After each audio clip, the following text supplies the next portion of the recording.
বিহারের মুজাফফরপুর 9 বছরের দলিত মেয়েটাকে প্রথমে ধর্ষণ করা হলো, তারপর গলা কাটা হলো, ক্ষতবিক্ষত করেই ফেলে দিয়ে গেল ধর্ষক। মেয়েটার পরিবারের লোকজন থানায় গেল, তাদের উপরেই নেমে এলো পুলিশের অত্যাচার। মুজাফফরপুর হাসপাতালে বিনা চিকিৎসায় মেয়েটির শারীরিক অবস্থা আরও খারাপ হলো। মেয়েটিকে নিয়ে যাওয়া হলো পাটনার এইমসে। পাটনা এইমস ভর্তি নিল না। মেয়েটিকে নিয়ে পরিবার ছুটলো পাটনা মেডিকেল কলেজে। সেখানে 6 ঘন্টা ধরে অ্যাম্বুলেন্সে ছটফট করতে থাকলো মেয়েটা, কারণ পাটনা মেডিকেল কলেজে কোনো বেড ছিল না।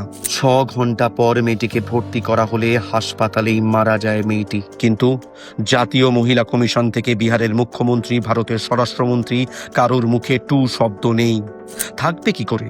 মেয়েটিকে বাঁচানোর জন্য যখন গোটা পাটনা জুড়ে হন্যে হয়ে ছুটে বেড়াচ্ছে মেয়েটির পরিবার, ঠিক তখনই এই পাটনা শহরের পুলিশ প্রশাসন, মুখ্যমন্ত্রী, স্বরাষ্ট্রমন্ত্রী সবাই ব্যস্ত মোদি বন্দনায়, বিহারের ভোট প্রচারে।